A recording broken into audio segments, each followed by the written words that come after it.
Hello सगळ्यांना नमस्कार. कशा आहात तुम्ही सगळ्याजणी? आय होप तुम्ही सगळेजण आनंदात असाल. चला, आज आम्ही निघालेलो आहोत पुण्याचे गणपती बघायला. आता मला इकडे येऊन ना पुण्याला 15 वर्ष झाली, पण मी अजून एकदाही पुण्याचे गणपती पाहायला गेलेली नाही आहे. तर म्हटलं ह्या वर्षी आता कुठल्याही परिस्थितीत जायचंच, आणि तसं ठरवलं आणि आम्ही दोघेच आज निघालेलो आहोत. मुलांना काही घेतलेलं नाही, कारण आम्हाला काही गर्दीचा अंदाज नाही आहे.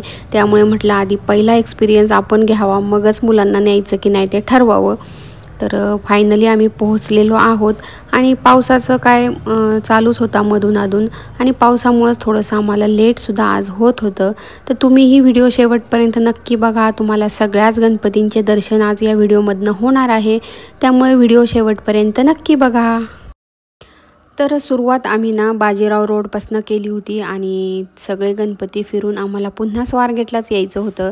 तर सुरुवात झालेली आहे, आणि इथे ढोल ताशाचे जे पथक आहेत ना, त्याचं कार्यक्रम चालू आहे. आणि पुण्याच्या गणपतींचं हेच एक विशेष असतं की इथे ढोल पथक असतात. तर त्यामुळे ना असं अंगावर एकदम असे शहारे येतात. इतकं भारी फील होतं ना, हे खरंच एकदा तरी हे बघण्यासारखंच असतं.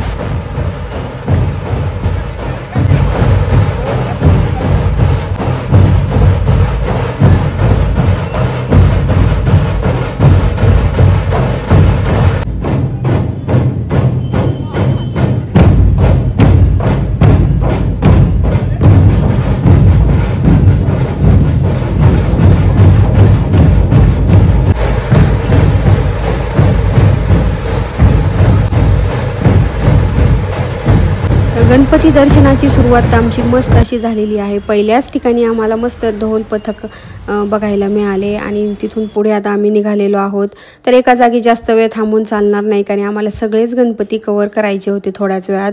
आणि जाताना मग एका ठिकाणी ना आम्ही मस्त अशी दहीपुरी आणि मसालापुरी खाल्ली, आणि तिथून पुढे निघालेलो आहोत. आता गर्दी हळूहळू जास्त व्हायला लागलेली आहे, आणि इथून पुढे आहे जिलब्या मारुती. तर तिथेही छान असं मस्त डेकोरेशन वगैरे केलेलं आहे. तर हे सगळं मी ना यूट्यूबमध्ये व्हिडिओमध्येच बघितलेलं होतं. तर म्हटलं चला आपणही ह्या वर्षी जाऊन बघूनच यावं, तर म्हणूनच आम्ही आलेलो आहोत. तर हे बघा, हे आहे जिलब्या मारुती मंडळ ट्रस्ट, आणि इथे सुद्धा 12 ज्योतिर्लिंगांचं दर्शन त्यांनी आपल्याला घडवलेलं आहे. तर ते दर्शन तुम्हालाही मी ह्या व्हिडिओमधनं घडवणार आहे, त्यामुळे व्हिडिओ नक्की बघा पूर्ण शेवटपर्यंत. तर गर्दी अशी खूप काही नव्हती, पण होती, बऱ्यापैकी गर्दी होती. तर आम्ही विचारच करत होतो आज जावं की नाही, पण गर्दी काही जास्त जाणवली नाही. त्यामुळे मग आम्ही म्हटलं घेऊन येऊ आतमध्ये जाऊन दर्शन. तर चला तुम्हालाही मी दाखवते कुठले कसे कसे ज्योतिर्लिंग ह्यांनी मांडलेले आहेत ते.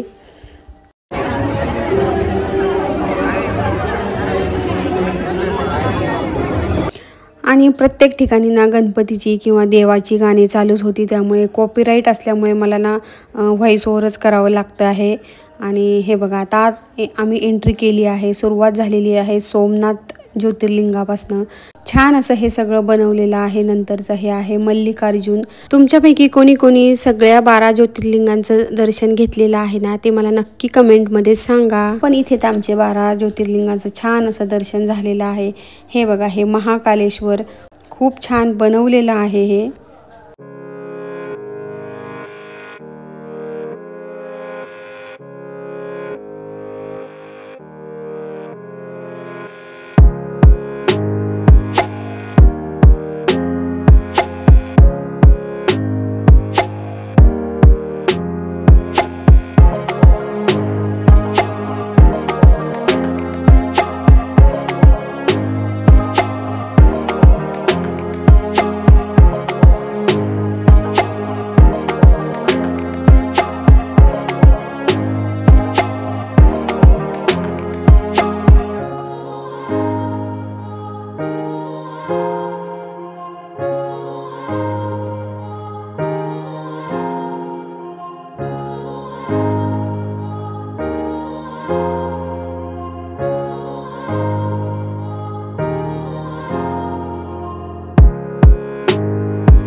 तर चला मंडळी, तुम्हीही घेतलं का दर्शन 12 ज्योतिर्लिंगांचं? तर आम्ही दर्शन घेऊन आता बाहेर आलेलो आहोत आणि गर्दी खूपच जास्त वाढलेली आहे. आणि तिथून पुढे आम्ही आलेलो आहोत तुळशीबाग गणपतीच्या दर्शनासाठी. तर इथे सुद्धा बऱ्यापैकी गर्दी होतीच आणि आता कसं आहे, अंधार पण पडायला सुरुवात झाली आहे, त्यामुळे ना मस्त असं छान एकदम भारी फिलिंग येतं आहे आता. आणि इथे गर्दी तरी होती बऱ्यापैकी आणि आम्ही नंबर लावून पुढे चाललेलो आहोत. आणि हे बघा, छान असे पाण्यामध्ये कमळसुद्धा ठेवलेले आहेत. सुरुवात तर अगदी मस्तच आहे आणि डेकोरेशनही आतमध्ये खूप छान आहे. इथे ना विष्णुपुरमचा देखावा बनवलेला आहे. विष्णूचे सगळे जे अवतार आहेत ना, ते इथे बनवलेले आहेत आणि छान मस्त बनवलेलं आहे.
तर विष्णूच्या सगळ्या अवतारांचे दर्शन घेतले का तुम्ही? नक्की सांगा मला. तर आम्ही तर दर्शन घेऊन आता निघालेलो आहोत पुढे. आता हे जे आहे ना, तुळशीबागेचा हा मानाचा गणपती असतो, तर तिथेही छान आमचे गणपती बाप्पांचे दर्शन झाले आणि पुढे आलेलो आहोत आम्ही लक्ष्मी रोडला. तर लक्ष्मी रोडला ही गणपती बाप्पांचे मस्त असे दर्शन घेतले. तिथे काही एवढी जास्त गर्दी नव्हती. तिथून पुढे निघालेलो आहोत आणि जे काही गणपती आम्हाला चालताना लागत होते सगळीकडेच आम्ही दर्शन घेऊन पुढे जात होतो. आणि सगळीकडेच गाणी चालू होती, त्यामुळे मला व्हॉइस ओव्हरच सगळीकडे करावा लागतोय. तुम्हीही छान असे गणपती बाप्पांचे दर्शन नक्की घ्या.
फायनली आम्ही आलेलो आहोत दगडूशेठ गणपतीचे दर्शन घेण्यासाठी आणि इतकी गर्दी जास्त होती इथं। ह्याच गणपतीला खूप सगळ्यात जास्त गर्दी होती आणि आम्ही मुखदर्शनच घेतलेले आहे, तरीसुद्धा खूप जास्त गर्दी होती आणि असं इथेच असं वाटलं की बरं झालं आपण मुलांना नाही आणलं, कारण की खूपच जास्त गर्दी होती।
तर फायनली आमचे बऱ्यापैकी सगळ्याच गणपतीचे दर्शन झालेले आहे, तरीसुद्धा 2-3 ठिकाणचे दर्शन घ्यायचे आमचे राहिले, कारण की उशीर झालेला होता भरपूर आणि गर्दी असल्यामुळे ना पटकन रस्ताही सापडत नव्हता। फायनली आम्ही रिक्षा केली आणि स्वारगेटपर्यंत आलो आणि तिथून आम्ही जाणार आहोत आता घरी आणि जाता जाता आता जेवण करून सुद्धा जावं लागेल, कारण बऱ्यापैकी चांगला उशीर झालेला आहे। तर व्हिडिओ तुम्हाला कसा वाटला मला नक्की कमेंटमध्ये सांगा। आवडला असेल तर लाईक करा, चॅनलला सबस्क्राईब करा आणि नक्की तुम्ही पुण्याचे गणपतींचे दर्शन घेण्यासाठी शक्य असेल तर आवर्जून जा। चला आता आपण भेटूयात पुढच्या व्हिडिओत।